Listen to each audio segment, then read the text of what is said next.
Hi friends, అందరూ ముందుగా జై భీమ్. కరీంనగర్ ఎంపీ బండి సంజయ్ గారు రీసెంట్గా మాట్లాడుతూ ఏమన్నారంటే, తెలంగాణలో బీజేపీ కానీ గవర్నమెంట్ వస్తే ఏం చేస్తారంట, ఇక్కడ ఉన్నటువంటి విద్యార్థులందరికీ కూడాను బాయ్స్కి అయితే బొట్టు పెడతారంట, హిందువులకి, గర్ల్స్కి అయితేనేమో చేతికి గాజులు వేసుకోవాలని చెప్పేసి స్టేట్మెంట్ ఇచ్చారు.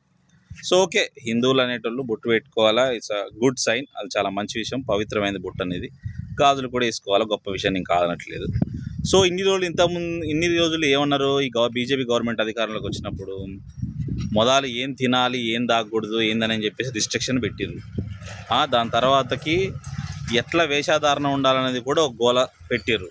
ఇప్పుడు ఏంది, బొట్టు పెట్టుకోవాలా, గాజులు వేసుకోవాలని చెప్పేసి మాట్లాడుతున్నారు. సో అంటే వీళ్ళకి డెవలప్మెంట్ మీద కానీ, ఇన్ఫ్రాస్ట్రక్చర్ మీద కానీ, అంతేకాకుండా స్టేట్కి సంబంధించినటువంటి డెవలప్మెంట్ ఏంది, జీడిపి గ్రోత్ ఏందని ఇట్లాంటి వాటి మీద మాట్లాడరు వీళ్ళు.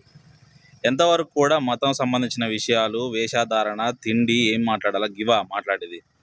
మీరు ఒక సెంట్రల్ మినిస్టర్ అయి ఉన్నారు, ఈ రాష్ట్రానికి ఏం నిధులు పట్టుకురావాలా ఏందనే దాని మీద ఒక్కనాడన్నా మాట్లాడిరా సారు? మిమ్మల్ని గెలిపిస్తే మళ్ళీ తీరా ఆఖరికి వచ్చేసరికి మా వేషధారణ బొట్టెట్టేసుకోవాలి, కట్టెట్ట కట్టుకోవాలని చెప్పేసి ఈరోజు మాట్లాడతారు. ఇది ఎంతవరకు న్యాయం? మళ్ళీ మీకు ఎట్లా ఓటేయమంటారు నాకు అర్థం కాదులే. కానీ మీ కరీంనగర్ని పక్కపుంటే కదా ఎస్సీల మీద దాడి జరిగింది. మొదలు మీ ప్రాంతాన్ని చక్కగా చూసుకోండి సార్.